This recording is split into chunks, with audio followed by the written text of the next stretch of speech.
Jimmy Fallon lost his words for the first time in his career. Johnny Depp's voice trembled as he read those lines, and the entire studio fell into a silence so profound that even the cameras seemed to stop breathing. What happened that night on The Tonight Show wasn't just television. It was something that defied every script, every expectation, every rule of late-night entertainment. The audience had come for laughs. They'd come for celebrity banter, for games, for the kind of effortless charm that Jimmy Fallon had perfected over decades. But when Johnny Depp reached into his jacket pocket and pulled out a folded yellowed letter, everything changed. The laughter stopped. The music faded. And in that moment, 200 people in Studio 6B and millions watching at home witnessed something they would never forget. This is the story of that night. The night Johnny Depp didn't come to promote a movie. The night Jimmy Fallon didn't host a show. The night two men, a piece of paper, and a studio full of strangers became part of something much bigger than entertainment. But nobody saw it coming, not even Jimmy. 3 hours before the taping, Studio 6 beddened with its usual pre-show energy. The Roots were running through their cell list. Stage managers barked directions into headsets, and audience members shuffled into their seats with phones ready to capture every moment. It was Tuesday, a standard taping night, and the call sheet listed Johnny Depp as the lead guest promoting his latest film. Jimmy Fallon sat in his dressing room, flipping through note cards prepared by his writers. The segments were mapped out. A funny story about Depp's latest on-set mishap, a game involving accents. Maybe a musical bit. Standard fare. Nothing unusual. Jimmy had interviewed Depp half a dozen times before. They had chemistry, history, mutual respect. This would be easy. But Johnny Depp was sitting in his own dressing room down the hall, staring at something in his hands. An envelope. Old Creasts, the kind that had been opened and ref-folded 100 times. The handwriting on the front was shaky, written by someone whose hands no longer obeyed their commands. Inside was a letter, 3 pages. Every word written with love, with pain, with the kind of clarity that only comes when time is running out. Depp hadn't told anyone he was bringing it. Not his publicists, not the producers, not Jimmy. He'd carried it with him for weeks, debating whether this was the right moment, the right place. But something told him tonight was the night. Something told him that if there was ever a platform to honor what this letter represented, it was here. At 6:45 p.m., the studio doors opened. The audience filed in, buzzing with excitement. Tourists from Ohio, college students from Jersey, a retired couple celebrating their anniversary. None of them knew they were about to witness television history. Jimmy walked onto the stage at 7:02 p.m. to thunderous applause. He did his monologue, hit his marks, crushed his jokes. The energy was electric. By 7:30, Johnny Depp's name was announced and the crowd erupted. He walked out in his signature style, layered, cool, effortlessly Depp, and took his seat next to Jimmy's desk. The first 10 minutes were exactly what everyone expected. Stories about filming in remote locations. Laughs about learning sword fighting. A playful jab at Jimmy's fashion choices. The Roots played a thing. The audience laughed on cue. It was perfect late-night television. And then Johnny Depp reached into his jacket. Subscribe and leave a comment, because the most powerful part of this story is still ahead. The shift was subtle at first. Jimmy was mid-quest something about Depp's next project when he noticed Johnny's hand move toward his inside pocket. It wasn't a prop move. It wasn't planned. Johnny's expression changed. The playful grin faded. His eyes grew distant. Heavy was something Jimmy couldn't quite place. "Actually, Jimmy," Johnny said softly, interrupting the flow. "There's something I need to do." The studio grew quieter. Not silent yet, but the energy dipped. Jimmy, trained by years of improv and live television, leaned forward. "Of course, man. What's up?" Johnny pulled out the envelope. It was worn, the edges soft from being handled too many times. He held it carefully like it might disintegrate if he gripped too hard. "A few months ago," Johnny began, his voice steady but quiet. "I received this letter. It was sent to my management, forwarded through about 10 people before it got to me. By the time I read it, the person who wrote it was gone." The audience leaned in. So did Jimmy. The cameras, sensing something unscripted, tightened their shots. "Her name was Eleanor," Johnny continued. "She was 74 years old. Stage 4 pancreatic cancer. She didn't have much time, but she used what she had to write this." He tapped the envelope gently. "She wrote to me because apparently I reminded her of her late husband. Something about the way I played a character in one of my films. She said watching it helped her feel close to him again after he passed. Jimmy's face softened. The jokes were gone now. This wasn't part of the show anymore. This was something else. She asked me, Johnny said, his voice cracking slightly, if I could read this letter on television. Not for her. She knew she wouldn't see it. But for her daughter, for her grandkids, for anyone out there who's sitting with someone they're about to lose, or who's already lost someone and doesn't know how to keep going. Behind the scenes, producers in the control room froze. This wasn't on the rundown, but nobody moved to stop it. Jimmy's hand instinctively went to his chest. He glanced at the audience. Faces that had been grinning moments ago were now still, attentive, some already glistening with tears. Johnny, Jimmy said softly. Of course, read it. Johnny Depp unfolded the letter. The paper crinkled in the silence. He took a breath, steadied himself, and began to read. Dear, whoever's listening, he started, and his voice was no longer the voice of Johnny Depp, the movie star. It was something softer, something raw. My name is Eleanor, and if you're hearing this, I'm gone.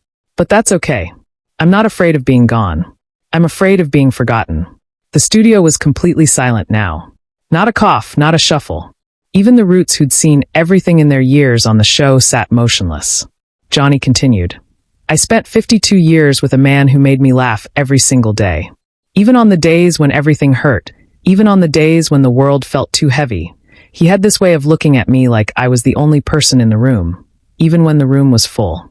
And when he got sick, when the doctors said there was nothing left to try, he still looked at me that way. Jimmy's hand covered his mouth. His eyes were red. He died 3 years ago. Johnny read, his own voice breaking now. And I thought I'd die right alongside him. But I didn't. I woke up the next day and the day after that, and the day after that. And every single one of those days, I asked myself, how do I keep going when the person who made life worth living is gone? A woman in the front row openly wept. The man next to her handed her a tissue, his own face wet. And then one night, Johnny continued, I watched a movie. It was silly, really, just something to fill the silence. But there was this actor, Johnny Depp. And the way he played this character, the way he looked at the woman he loved in the film, it was exactly how my husband used to look at me. And for 2 hours, I felt like he was still here. The letter had 3 pages. Johnny Depp read every word. Eleanor's letter went on. She talked about her daughter who was trying so hard to be strong, but was crumbling inside. She talked about her grandchildren who didn't understand why grandma was so tired all the time. She talked about the little things that kept her going. A cup of coffee in the morning. The sound of rain. A song on the radio that reminded her of dancing in the kitchen with her husband. I'm writing this because I want people to know. Johnny read, his voice thick. That grief doesn't mean you've stopped living. It means you've loved so deeply that even the absence of that person shapes your entire world. And that's not a weakness. That's proof that what you had was real. Jimmy Fallon, who had interviewed presidents and rock stars and never lost his composure, had tears streaming down his face. He didn't wipe them. He didn't try to hide them. He just sat there, one hand on his desk, the other over his heart, listening. So, if you're watching this, Johnny read, and you're sitting next to someone whose time is running out, or you're lying awake at night because someone you loved isn't there anymore, I want you to know you're not alone. You're allowed to hurt. You're allowed to fall apart. But you're also allowed to wake up tomorrow and try again, because that's what love asks of us. Not to forget, but to keep going anyway. The final line was simple. Thank you for listening, and thank you, Johnny, for reminding me what it felt like to be seen. Eleanor. Johnny folded the letter carefully and placed it on Jimmy's desk. For a long moment, nobody moved. The studio was frozen in collective grief and reverence. Then Jimmy Fallon did something he never done in 15 years of hosting The Tonight Show. He stood up, walked around his desk, and hugged Johnny Depp. Not for the cameras. Not for the audience, just because it was the only thing that made sense. The audience rose to their feet.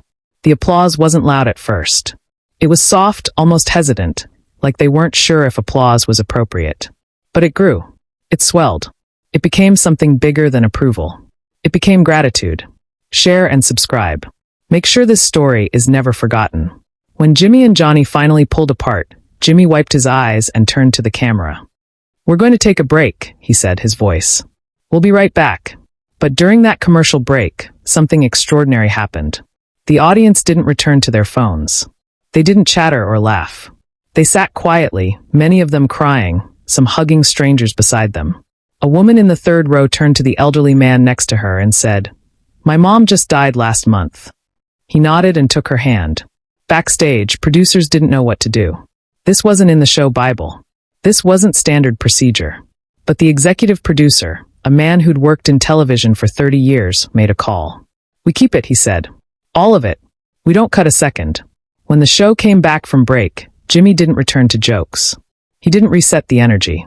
He looked into the camera and said, "If you're watching this at home and Eleanor's story touched you, I want you to know something. You matter. Your grief matters.